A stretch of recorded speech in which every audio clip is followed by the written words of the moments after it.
Have you ever wondered if having a multitude of talents, passions, skills, or a diverse background or education makes you a jack of all trades and master of none?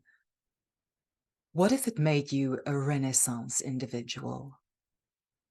Our guest on this episode of the League of Visionaries podcast is living proof of this transdisciplinary approach to a visionary message. Janet Dupree is a leadership and organizational development consultant, an ally and guide to leaders who want to solve important, complex problems. Janet's MSc in the Management of Technology and Innovation, completed cum laude, explored collaborative stakeholder engagement in the context of wicked problems. It earned Janet the Da Vinci Institute's Mandala Award, granted in recognition of the integration, heterogeneity, and transdisciplinarity evident in the research. Janet is a skilled strategist, process designer, speaker, facilitator, and strengths-based executive coach. Her leadership and consulting experience and previous studies in health sciences, psychology, and business have equipped her well to serve clients in the emerging technology-driven imaginable next. She has been honing her understanding of people, their choices, and behaviors for more than 40 years. This understanding has deepened dramatically in the 16 years that she has been coaching leaders using Gallup's CliftonStrengths tool. Meet a Renaissance individual. Janet Dupree.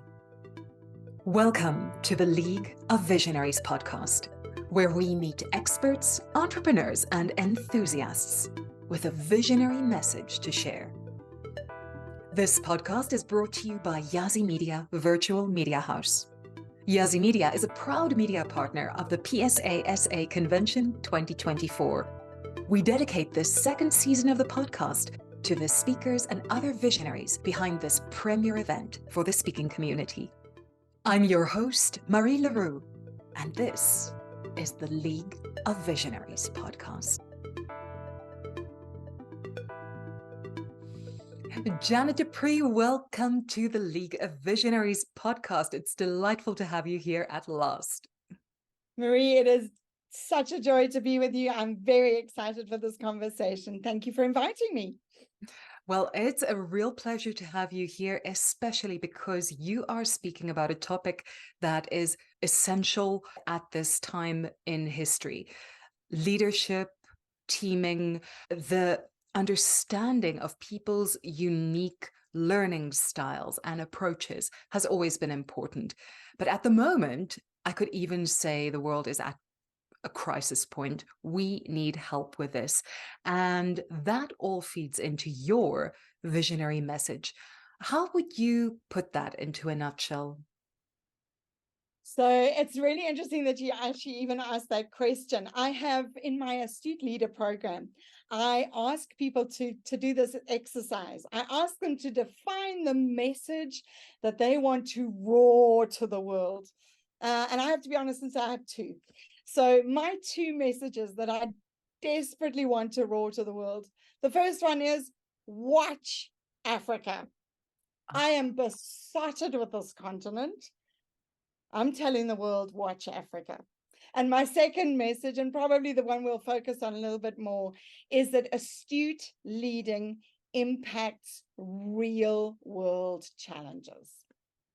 Right. I think that deserves some unpacking. I love the roar because that is really where we want those messages to go, to really be proud and confident and fierce even about it. But I'd love to ask you about your astute approach. You speak about an astute ecosystem, astute leaders, astute teams. What is that astuteness about? It's one of my favorite words of the moment. So this is a perfect match. What does it mean in your world? Yeah, that is a really juicy word. And I was just so delighted when I found not many people were using it, certainly not in branding. So I grabbed it. And there's quite a story behind this, which I am sure you can imagine. I have been learning about leadership for the better part of the last 40 years. Those books are not for show. They've mostly been read. And whatever role I was in, I was learning about leadership and organizations and organizational effectiveness. And shortly before COVID, in the sort of 3 years before COVID, I was very involved with an organization called Disrupt HR. With some colleagues, we were running the Joburg franchise of Disrupt, and we were really exploring the impact of the fourth industrial revolution, digital transformation, all of those little cliches we were chucking around before the world got swept up in the pandemic. And I had developed a deep appreciation for the notion of where are we going and how is the world going to be shifting. And then, of course, it shifted completely off its axis.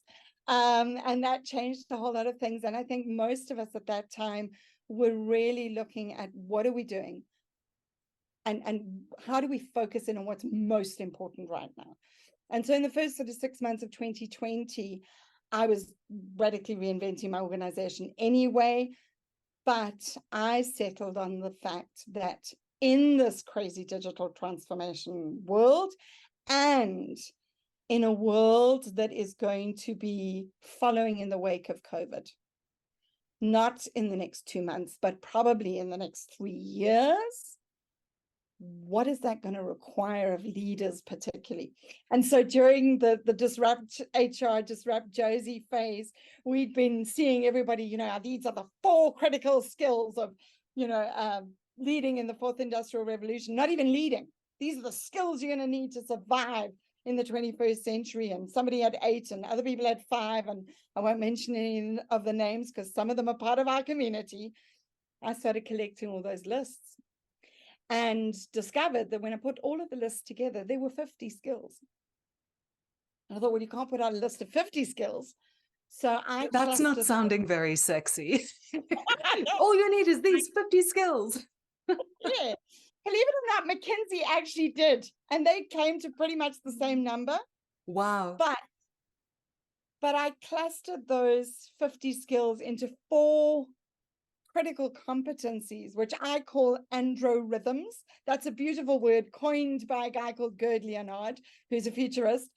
And these 4 androrhythms, which are the patterns of human behavior that we need to survive and human leadership in this 21st century, became the Astute Leader Framework. And from there, we developed a program called the Astute Leader Program, which launches finally and officially in the beginning of 2024. And building around that is, what leaders don't learn to lead on a program. We can shift their thinking. We can challenge their ideas and their paradigms, which I think is so important. But actually, they need to be a part of an ecosystem where learning to lead better is the ethos. And so there is this vision. One of your questions that you posed for me to think about is, what is the ideal? So I'm jumping straight in with that right now. And the ideal is to have this global astute leader ecosystem where people across the globe are leading in 21st century appropriate ways. And more importantly, that they are tackling the complex, changing, and conflictual challenges that are assaulting us on every front. Does that answer the question? Whoa, and does it ever? And I must say, 4 androrhythms, what a beautiful word, works a lot better than 50 things that you like. 50 is overwhelming, and 4 is manageable. And I do think there's a breakdown of how each one of those 4 areas then translates into the many sub-skills. That is really empowering, and congratulations on building up a program like that is about to see the light, and by the time that we get to the convention, of course, I trust it's going to be flying, because leaders need that kind of support right now. And I also love the fact that you speak of the Astute leadership, the Astute team, and the Astute ecosystem. because that really relates to how everybody works together. Everything is a part of this. There is a significant responsibility on the shoulders of leaders, but there's that very valid question. So who's a leader? And shall we So go glad you there? asked Shall we that. go there? Let's go Yes. there. Let's go there, Janet. Who's a I am so leader? glad. I am so glad you asked that question. And I think the paradigm has shifted around even that simple question. There are two main points that I like to make in regard to leadership. Number one is that I don't believe that leaders are the ones at the top of the hierarchy, and then you get managers, and then you get everybody else. I don't believe that. I personally believe that every single one of us has agency and needs to show up with a leadership mentality, with an understanding that we have influence and that we can and should be intentional about how we use that. That I think, first point about leadership. So leadership is not a title. Leadership is not for an elite group of people. Every single one of us needs to actually be an astute leader. Second thought around leadership. There's been an age-old debate around what's leadership and what's management. And I have a very simple way of looking at that. Whether you're called a leader or called a manager, you have to harness resources in order to make stuff happen, to change the world, to solve problems. You have two types of resource. The one is human resources and the other is non-human resources. The processes, the assets, the capital, the money, a lot of that is about money. The buildings, the vehicles, all of those are non-human assets. You cannot lead any one of the non-human assets. That's management. Leadership is the people. Leadership is the people. And we have to stop. Sorry, I'm getting on a hobby horse, but we have to stop talking about performance management. We have to talk about performance enablement and performance improvement. We need to stop talking about change management and talk about change leadership, change enablement, change mentality. Okay, I'll get off my hobby horse. Leadership is so valid, about the people. And yes, it's about setting magnificent strategies and inspiring people and encouraging them and empathizing and all of those things. It's always about the people and how we move people. There's so much language around leadership that is wrong. We don't make people do things. We don't get people to do things. It's how do we enroll people to shift the systems and the challenges that we have to deal with. That's beautiful. I'm reminded of a wonderful school principal who used to say to his teachers, right, we know that story about you can lead a horse to water, but you can't make it drink. Now, the way that he put it was, how do we make the horse thirsty? And in a school, of course, for a principal, there's a dual tier of leadership, because there are the teachers and of course there's other staff, but then it's all about the learners in the end. And how do we bring that through? How do we take that ripple of leadership that is expanding out and really see the end purpose? Yeah. So I have a similar phrase. I often say, we cannot force people to engage. We can only create a context in which they choose to. That's very interesting. Very, very interesting. Because that and the environment that makes it possible is something that in whatever we're doing, and many things we do actually qualifies as leadership under the definition that you've given here. Many people who are in our post-pandemic world now working for themselves or starting businesses, speakers, most certainly, entrepreneurs, many professionals, we need to, well, for our results, things need to happen. And for those things to happen, people need to move. Yep. So to align to what you're saying about the language is not, we do not get people to do something, but what is the environment that makes it possible? On a recent episode of this podcast, I was speaking to Anthony Steers, who's known as the telephone assassin. So he speaks of creating an environment that helps people to make the decision to buy. And when it comes to sales, that is what leadership drives, right? But very much the same thing when we want to see a result. What are we doing to make it an easy, natural, organic option? Yeah. And Marie, I think just maybe this is a good point to bring in the topic for the PSA convention that I will be speaking to. Yes. Which is around adapting to different learning styles or to people's different strengths. I've worked with the Gallup CliftonStrengths tool for more than 15 years. I am absolutely passionate about it as a tool. If we have time, there are 4 reasons why I think it's brilliant. But we have time. We have time. Oh, good. Okay. For that, we have time. Brilliant. But I'm making you a trade, Janet. I want to hear your top 5. Okay. I'll tell you mine. I'll show you mine if Brilliant. you'll show me yours. Yes. But tell me your 4 reasons first why StrengthsFinder is so powerful. I think it is so brilliant. Number 1 is because it focuses on what's right with people and not what's wrong with them, but it doesn't ignore their vulnerabilities and their non-talents. Number 1. Second reason, it uses everyday English language. There are all these incredible, they're really good tools out there. Myers-Briggs, Enneagram. You know, on an Enneagram, I'm a 7. Well, what does that mean to somebody who doesn't know Enneagram? What does it mean if I tell you that I'm an INTJ if you don't know the Myers-Briggs? But if I tell you that I am, and here they come, number 1, I have input. Number 2, I have relator. Number 3, I am a maximizer. Number 4, I have individualization. And number 5, I have learner. All 5 of those words mean something to you. You may need to spend some time unpacking with me what they really mean and what they mean in a Gallup context. But if we're in a team and I share that with you and you're going to share yours with me now, we have already some level of understanding of each other that's not really complex. So that's the second reason, everyday English language. Third reason is that it doesn't put people into boxes.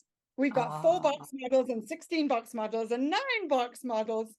Yes. The StrengthsFinder does not put people into boxes. It looks at 34 talent themes, and the beauty is the dynamics between them, so that my learner probably looks very different to your learner. Have you got learner? Right. Okay. Right. Because we have different strengths packed around each one of those strengths. And I love the uniqueness. I told you I have individualization. And the final reason why I absolutely love the tool is because my clients, when they get their reports, feel like they're looking in the mirror and they're going, this is me. This is more me than anybody has ever explained me to me before. Wow. 4 reasons I love the tool. Now tell me yours. Wow. I'll tell you the reason why I'm a sucker for good visuals, and I just love the new StrengthsFinder report and how attractive it is. The DNA theme, the color coding, it is just such a brilliant way to organize information. And when I tell you my top 5 strengths, you're going to say, you'll understand why this fits in within my number 1 so well. You said your number 1 is input? Yes. Same here. Snap. So my number 1 is input, number 2, learner, 3, ideation, 4, futuristic, and 5, activator. And I've got maximizer in the top 10 as well. So we've got some common ground. And as soon as you said you love visuals, I thought, I bet you there's an ideation in there. Yeah, it's a high one as well. So it's really fascinating. And having that tool really helps people to contextualize things. So that's really powerful. If you're enjoying learning from our guests, just imagine attending their presentations and meeting them in person. At the PSA Convention 2024, you can do just that.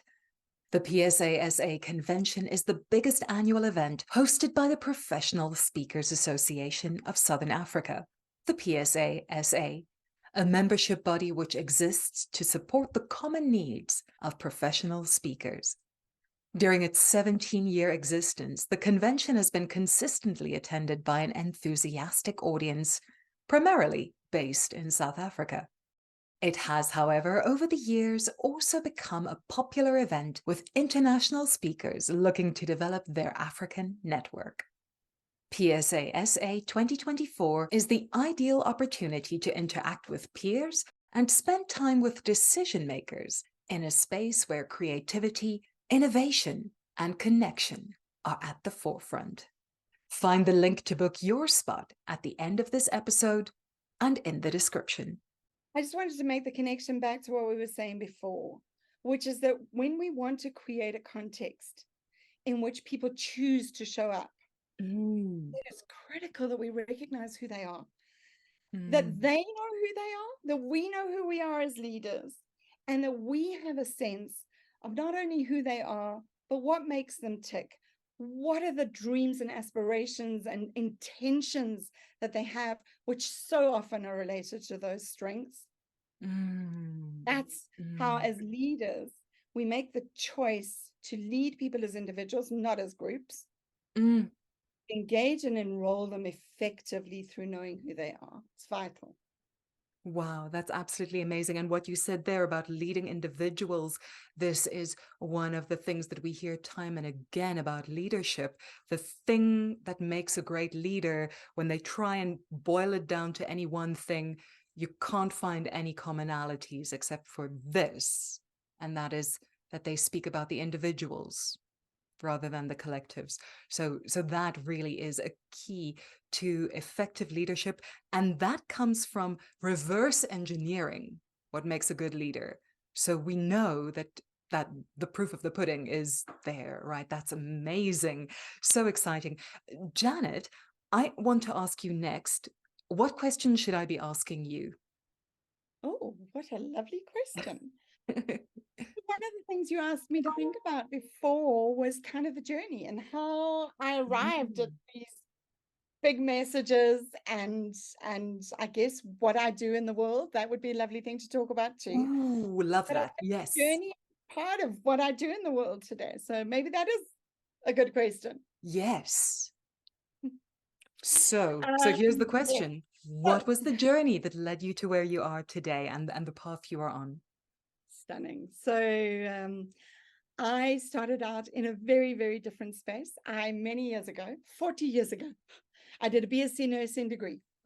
And wow. I did. Talk about leadership. Wow. And I always say to people, you know, the thread that came out of my nursing degree was an understanding of complex dynamic systems, the ability to navigate them, to not be afraid of them, and to actually lead within that context. So that was nursing. I then specialized in psychiatric nursing, so I have a very strong psychology background.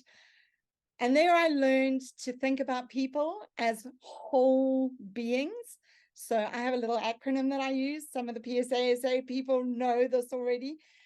It's called SPICE with an S. People are spiritual, physical, intellectual, social, and emotional beings. And that concept is woven through everything that I do. So in psych, I learned to deeply appreciate and understand what it is that makes people tick. And I've been learning that for 40 years, continue to learn it. I then moved into the business world, which was quite a surprise, not anything I had expected.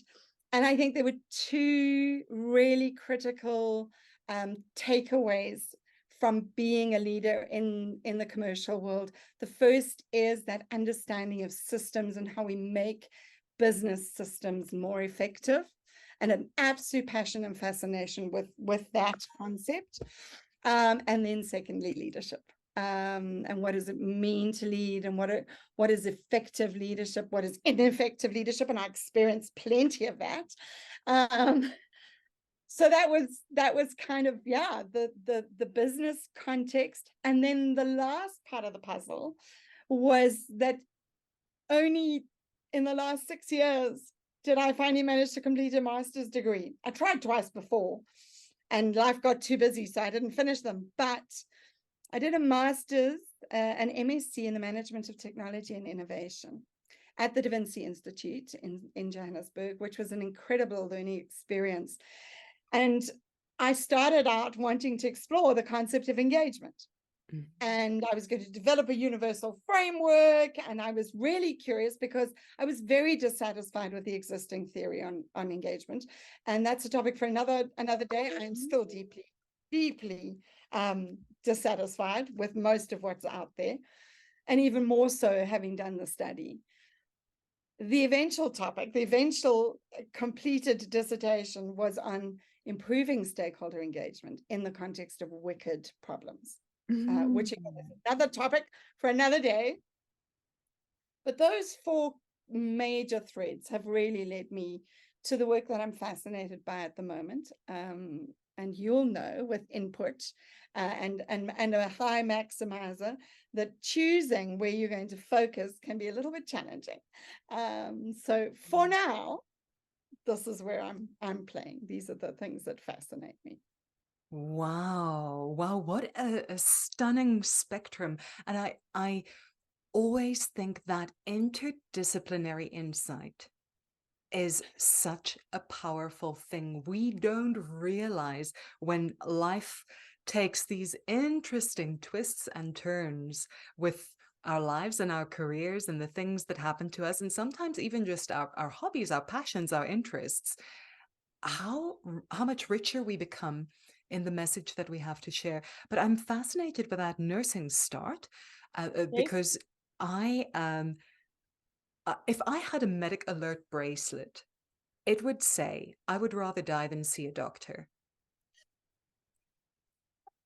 I'm very, very wary of the medical world, and I have tremendous respect at the same time for the work that is done in it. But when it comes to my body, I like to keep it deinstitutionalized as far as possible.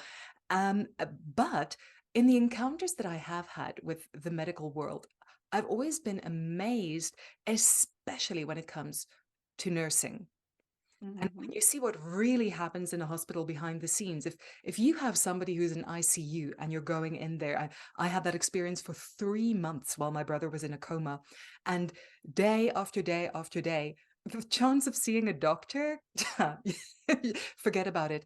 The nurses are there day after day, hour after hour. They know everything. They don't get the credit, but they're really the ones who run the show, especially in South Africa with our brain drain. And we so easily underestimate what happens there. But the role of leadership and the human element in there is tremendous. And I can only imagine that it equipped you with a tremendous footing and maybe disillusionment as well, but also the kind of insight that really helps us understand what makes people tick.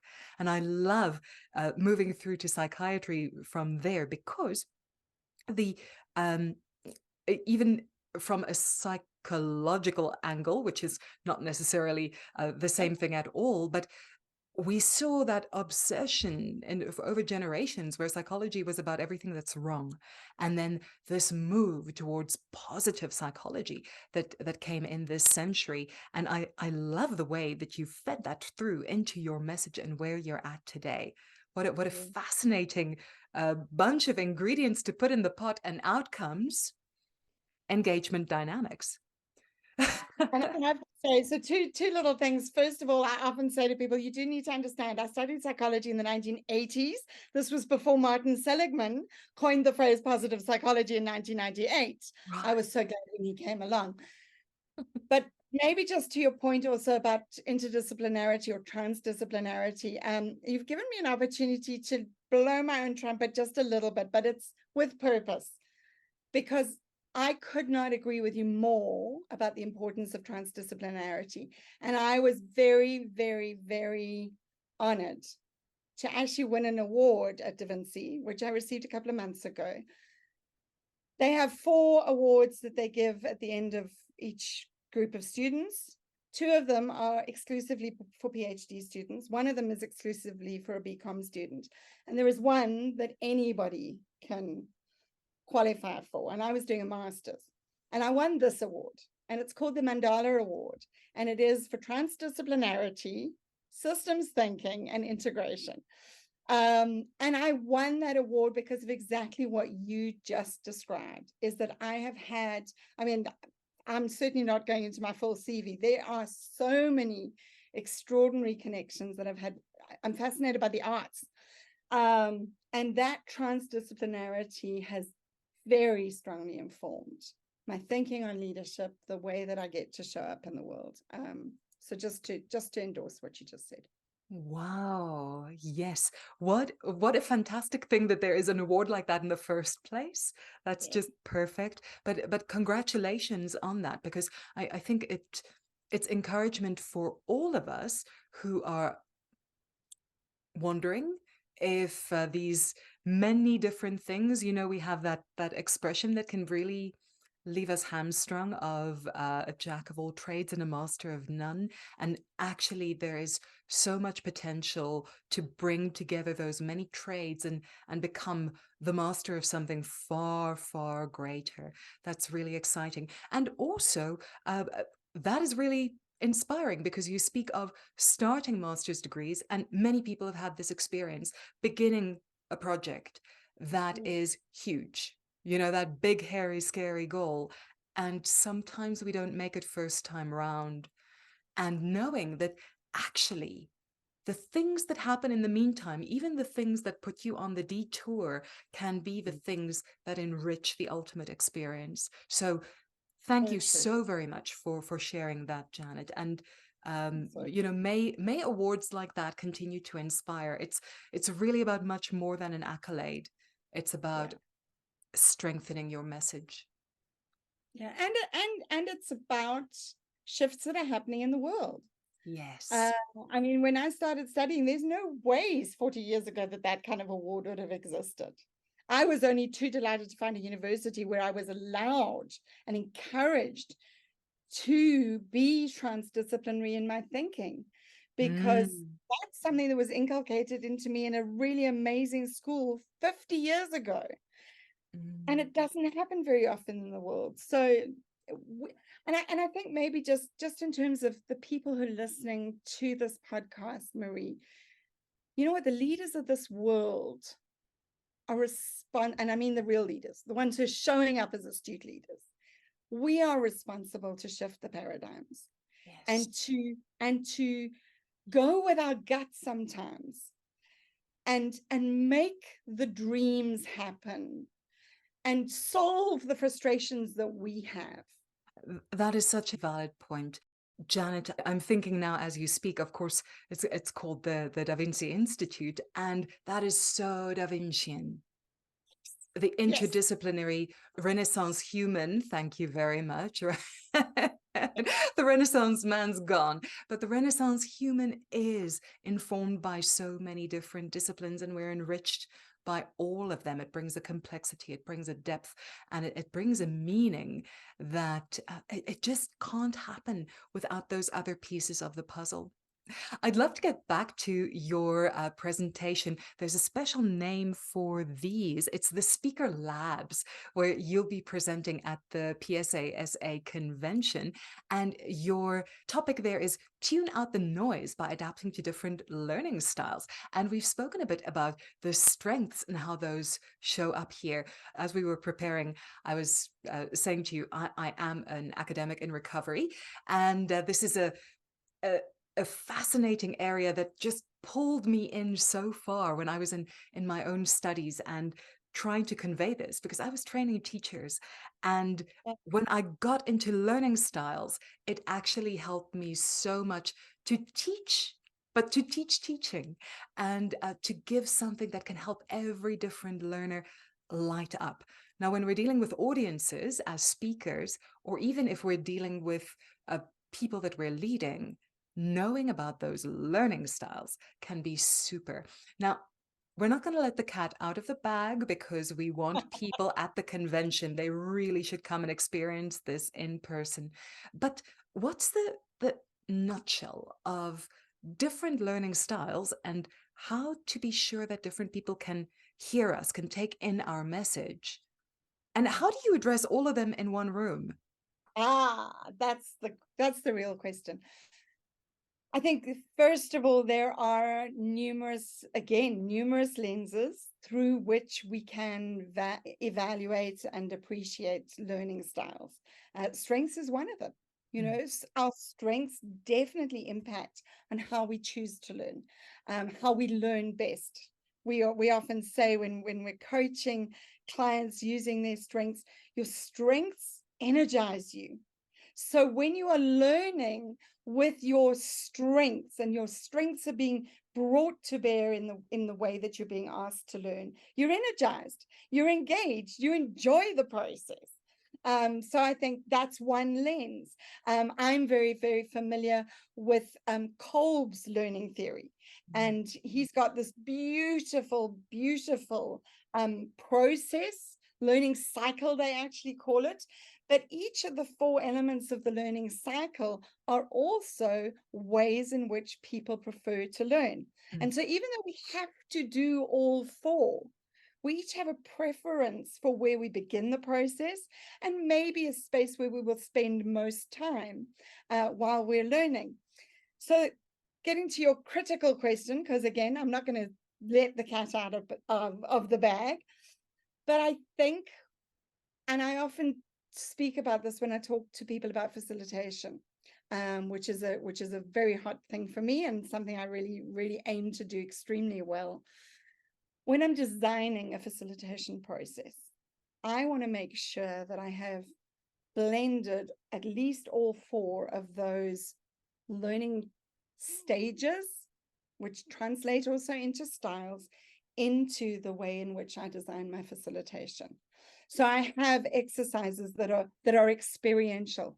I have and those may be visual, they may be auditory, they may be whatever else. Okay, very often involve the arts if I possibly can. So there's an experience, and there are some people for whom that is going to be the moment when they trigger and they get it. Then there'll be reflective exercises. And these are usually particularly valuable for the introverts, the people who actually learn best when they're just able to absorb their own thoughts. Even the extroverts need to reflect, but sometimes they reflect better by speaking. So I have activities that are reflective exercises. I have activities that help them to form and reflect on theory, on the models, on the frameworks, because our brain, whether we realize it or not, our brain is formulating models in response to the things that we learn and are exposed to. And so how am I aiding and facilitating that process? Either by giving them some models and frameworks to say, look what you just did, or by giving them the opportunity. I did an exercise once with a group of people who were looking at coaching, and we were talking about coaching processes. I said, okay, I'm going to give you 15 little pieces of paper, and they're all describe pieces of a coaching process. But in your groups, I want you to decide what that process should look like. And you can add anything you want to that's not there. Do you know that each of those groups came up with a different process, and there was nothing wrong with any of them? They all had elements that were right. One of my favorite asides is that every model is wrong, but some of them are useful. Yeah. And then the last element that I always like to bring into facilitation is the pragmatic, the execution, the experimentation, the practice. And giving people opportunities to actually begin to practice what it is that they're learning. The real masters are able to take one exercise and make that exercise a reflective exercise on this learning point, and an experiential exercise for that learning point, so that you again are getting that integration and that trans-concept learning that our brains are actually so capable of, that we sometimes deny them the joy of experiencing.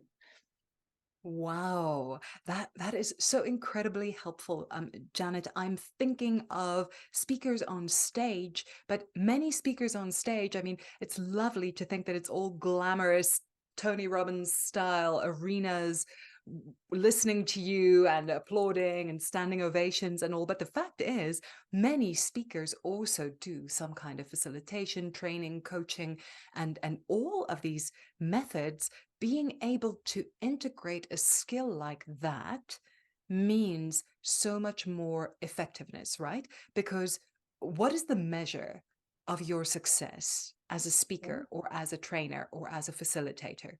The results, right? Absolutely. And it's not even just the results, it's what do people do? Yes. What do they do differently because they were in your room? Yes. Yes. And of course, when we can answer that question to the clients who foot the bill, that is really helpful. The awareness that people in our room are going to have different approaches gives us a much more valuable offering. So this sounds like a really worthwhile session to attend, because every speaker who applies their work in different areas, and anybody who ever needs to persuade anyone to do anything or even just win an argument is probably going to benefit from that process. And Marie, maybe just to highlight the fact that it is not going to be a presentation, it is a workshop. Yes. Get to do a lab. So it will be very participative. And we will definitely be considering this question of, so how do you bring these facilitation principles into a keynote address? Is that possible?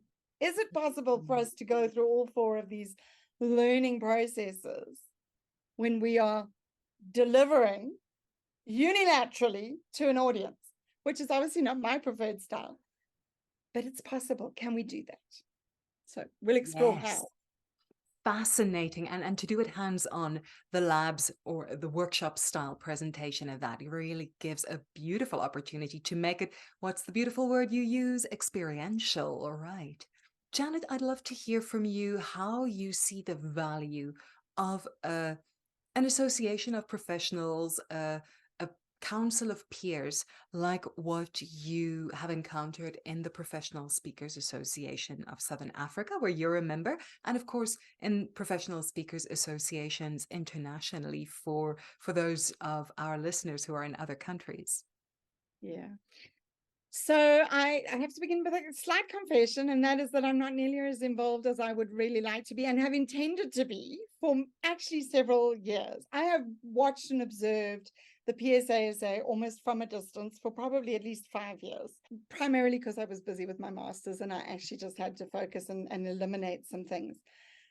However, my encounters with the organization and the incredible people who are a part of the PSASA is primarily, first thing, I cannot get over how incredibly supportive they are of each other, and not just of each other, but of anybody who even comes close to the circle.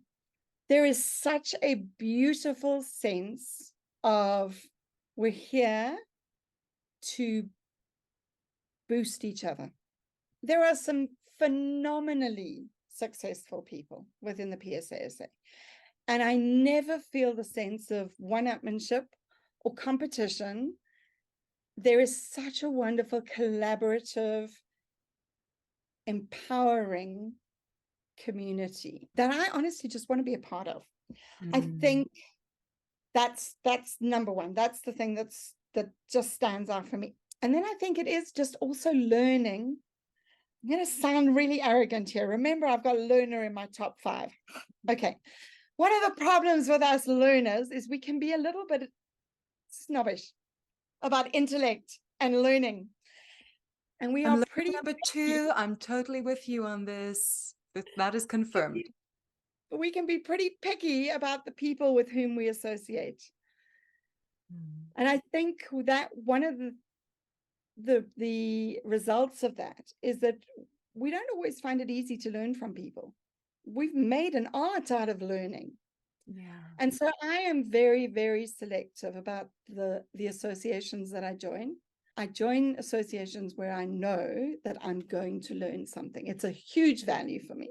It's my learning style, is being in the company of people who are going to transfer their knowledge to me, or who are going to share something that I find intriguing or interesting. I find that at the PSASA, without question. That's amazing. That is just amazing to hear. And the way you speak of that and relating to that very, very strongly as a learner number 2, I know that I get excited by learning. You were saying a strength is something that energizes you. Now, I love to learn, but I don't always learn from people, just like you say. It would easily be a book, or nowadays a course, a video, whatever. But I often miss out on the opportunity of learning from people. But at the same time, I'm really selective about how I spend my time. And if I'm going to be doing something like socializing, I want to know that it has a purpose. So I would not socialize without a purpose. I'm also not super social. Yes. So an environment like this means there is that learning environment, that supportive environment for people. It actually really addresses your different styles of learning idea as well. Because if you like to just spend time with people, you're going to get that social fix, but in a very meaningful context. If you are very simply wanting to get started, to network, to be prepared to get out into the speaking world, the PSA is a fantastic way to do it. And of course, if you want to get those stripes, for speaking, there's your opportunity. Go speak to speakers. There is no scarier audience in the world, technically, than speaking to a bunch of amazing speakers. But you know what? It'll get you to up your game for sure. So Absolutely. that is really powerful.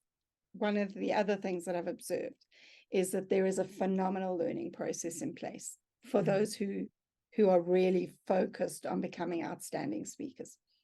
Got to be said.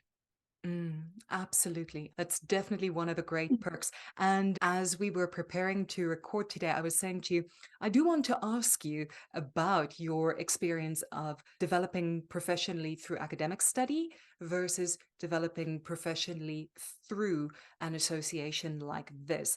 I wonder if you'd like to cast a little bit of light on that, because obviously, as you say now, we do need to prioritize, and there definitely are seasons. And doing something like completing a master's degree, as you have done over the past years, and then with these great results, including not only stepping out of it with your master's and really seminal work that's feeding into what you are doing now, but also then receiving your award, but at the same time laying a foundation for speaking.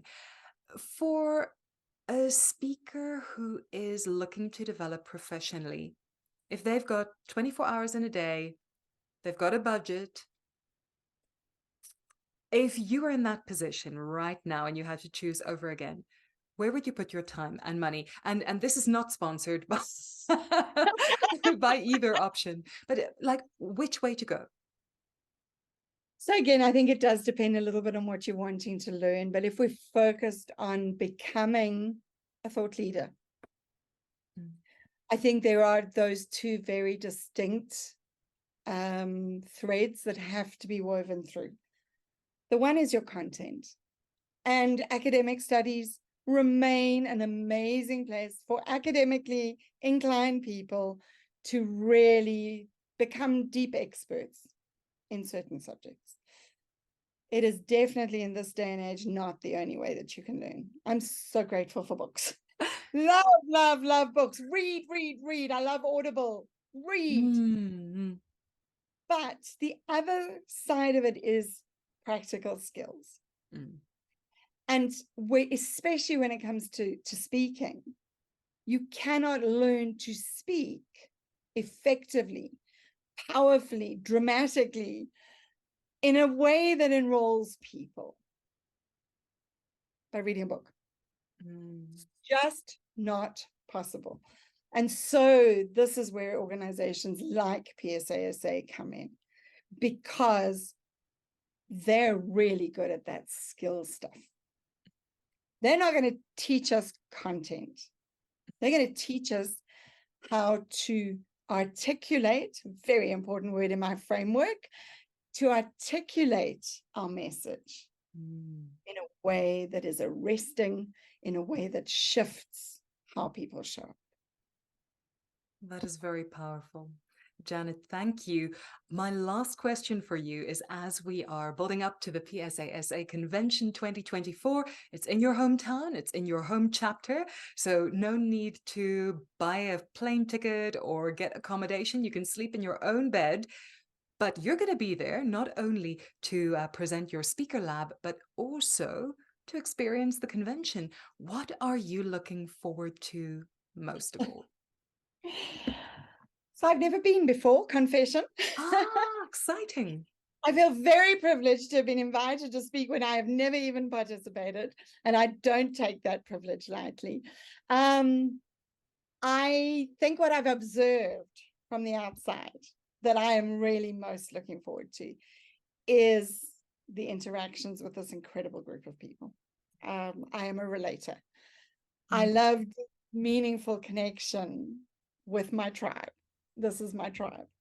And so I am really, really looking forward to that. And then I'm looking forward to the learning. I know that I will pick up some golden nuggets from some of the people I respect most in the industry. And I'm really, really looking forward to that.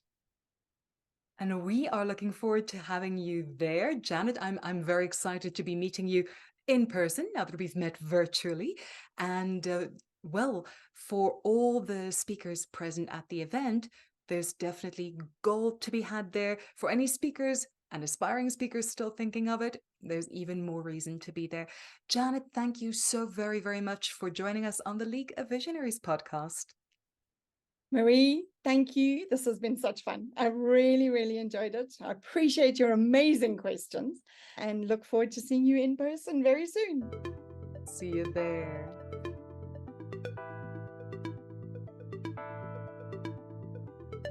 You've been listening to the League of Visionaries podcast, brought to you by Yazzie Media Virtual Media House. Yazzie Media is a proud media partner to the PSASA Convention 2024. All the guests on this season of the podcast will be speaking at this premier event for speakers. Book your spot at the PSASA Convention 2024 on the PSASA website at www.psaSouthernAfrica.co.za.